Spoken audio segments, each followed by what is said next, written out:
back to that dad guy. It is June 15th, 2023. We're in the middle of the month, and here it's been raining for the last couple weeks, which means the wildfires all here in Atlantic Canada have been put out or are now manageable under control. So that's a good thing. In other areas of the country, like British Columbia and Alberta, Ontario, Quebec, wildfires are still going there because they're in heat waves. And we've got firefighters who've come in from all around the world to help out. So thank you so much to the rest of the world for that. But I just wanted to give you that update on what's going on. Hopefully those areas will start to see some rain, and hopefully this area will start to see some sun. We've got some nice festivals and things happening this weekend, and it would be nice that I could show them to you. Hopefully things don't get canceled or get soggy, rainy. It's not very nice to go to a festival and have it raining all the time. So fingers crossed that I'll be able to go to some of those things to show you what's happening here. Now, today I want to talk a little bit about Nova Scotia. Nova Scotia is here's all Canada, and here in red you can see Nova Scotia, which is just attached to New Brunswick, where I am. And I thought I'd talk a little bit about the postal history that happened in that province. I might give you a little bit of history background too about that province in this area of the world. So this whole area, New Brunswick, Prince Edward Island, Nova Scotia, Cape Breton Island, it was all part of Acadia, which was a French colony, and the French and British fought over this territory for a long time. In 1713, Nova Scotia became a British colony in the Treaty of Utrecht, which gave this area to Britain from France. In 1763, Cape Breton Island and New Brunswick and St. John's Island, which is now Prince Edward Island, becomes part of Nova Scotia from the French. So the British got part of Nova Scotia, now they got the rest of Acadia. They've taken over basically the Maritimes now, and the French now have Quebec. That's kind of their area. In 1769, Prince Edward Island got established as an independent colony, and in 1784, New Brunswick and Cape Breton Island also got their independence. So now we've got these four different regions here in Atlantic Canada. In 1820, though, Cape Breton rejoins to Nova Scotia, and so that is what we now see as Nova Scotia. And I'll put up a little map here showing what it looked like at the time. And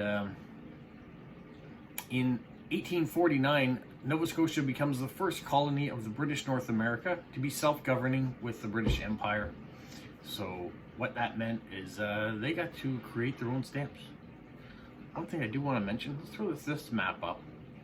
If you look at Canada, you look at the United States at the time, 1791.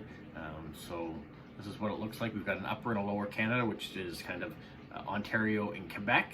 Then you have all this Rupert's Land. I've talked about that in a previous video. That belonged to the Hudson's Bay Company and eventually got ceded to Canada, where it became the Northwest Territories, and we talked about the RCMP. That's all in that video. And then you can see on the west coast there's all this unexplored land happening in 1791. Below us you've got the 13 colonies, which is the United States, and then you've got all Louisiana, which we think of Louisiana now as this little spot right at the south of the U.S., but it took up almost all the Midwest for sure, and most of the West Coast. It was a Spanish colony at that point in time. So it's hard to believe 200 years ago this is kind of what the region looked like. All right, now let's get into why we're here. We're in here for postage stamps. So in 1849, Nova Scotia became the first colony of the British North America, and so in 1851, what did? They created postage stamps. So they were given the right not to have to use British postage stamps anymore. They can do different values. I'm going to show up different pictures. The first postage stamp that came up was this. And then after that, it got into these diamond postage stamps. They put out 3 different ones of that. The 3 pence, 6 pence, and the shilling. And New Brunswick at the same time did the exact same. So Nova Scotia is given credit for the first diamond postage stamps in the world, but New Brunswick was doing them within the same year as well. And they looked almost identical. Let me do a quick flip here. I want to go into another screen. Maybe the same screen I was in here.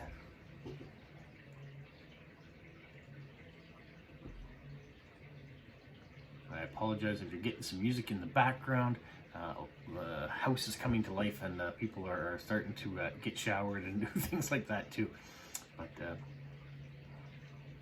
all right, so I'm going to show you these stamps, put up pictures, and then I'm going to show you what ones are in my father's collection. That's probably the easiest thing for me to do here. In 1860, we moved into a different currency. So instead of using pence and shillings, we started getting into cents and dollars. And so new stamps were issued with Queen Victoria's image on them. And you had a profile image, and then it went to a straight on image. So a face on versus profile. That's what we're talking about here. I'm checking out my notes. There we go. All right. One of the interesting things I thought about the stamps that came out when they did the face on image was the 2-cent stamp that came out, the orange stamp. It got taken on as another stamp for a different kingdom in the world, and with it says here, the stamp of Nova Scotia was gradually replaced with stamps of Canada. So in 1867, Nova Scotia joined Confederation, joined Canada. Canada became a nation, and so they stopped using their stamps. But for a little while, they continued using their 5-cent denominations for Nova Scotia, which they basically were selling off to collectors. But in 1863, the Kingdom of Hawaii issued a 2-cent stamp featuring their king, Kamehameha IV. I know I've butchered that, and I apologize to anybody from Hawaii who happens to be watching. But their king, they issued a stamp that was designed after the 10-cent Nova Scotia's 1960 stamp. So I'm going to throw a picture of his stamp up there, because it's one of the rarest stamps in the world to get.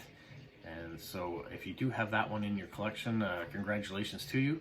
But it was taken from a Nova Scotia stamp, which I thought was kind of neat. There was that history was there. So let me show you real quickly the stamps that are in my father's collection, and that's why I've turned away to get everything ready. So here you can see the image of what would be the very first Queen Victoria stamp issued in 1851. It is not in his collection, nor does he have any of the triangles. Not triangles, but the diamonds. I think I said triangles before too. The diamond-shaped, very first diamond-shaped stamps in the world. And you can see it's got strong British influence in each of those stamps. But then we switched over to the new denominations of cents and dollars. So these stamps were issued, which he does have a complete set of. See the 2 cents and the 5 cents, and then they go into the straight on images. And here you have 8.5 cents, the 10-cent stamp, which is the one we talked about being modeled for the Kingdom of Hawaii, their 2-cent stamp, and then the 12.5-cent stamp. And how does that relate to pricing? So here I have a 2009 price guide here. We're showing Nova Scotia, the eastern coast of Canada. That's where it's located, here on the Gulf of St. Lawrence in the Atlantic Ocean. It was a British colony at the time, capital of Halifax. And then Canada joined Confederation in 1867. We've gone through all of that before. And what the values are, so 12 pence equals 1 shilling, and 100 cents equals $1, which came out in 1860. And then if you go up here, you can see images, the Scott value of what it is. So this catalog is a few years old, but if I was to ever try to get the #1 stamp of Queen Victoria there, $650 is basically the cheapest that I'm going to find it. I don't know today's value what that would be, but still a little out of the price range. Even the other ones he's missing, the diamond ones, there's some high values in those too. Just a little bit of history, a little bit of postage stamps. That's what I wanted to talk about today. We've talked about New Brunswick stamps in the past, so now we've talked about Nova Scotia. Pretty soon I'll do Prince Edward Island and Newfoundland. And Newfoundland has produced a lot more stamps, so that should be a much more comprehensive video and show a lot more stamps. So if that's what you're really looking to see, is the different types of stamps out of here, this one is a very small amount of issued stamps came out for Nova Scotia. But the interesting part about it was a bit about the history, how it became first in this, or how it became the province that it is now. So hopefully you enjoyed that. If you're a fan of history, if you're a fan of postage stamps, hopefully it worked out well. Hopefully you're a subscriber, a commenter, so we can communicate, like, share it with other people, and let's see this channel continue to grow. And until then, have a magical week. What, Polo? You say like, subscribe, share, and tell all your friends? Who's a good boy? Who's a good boy?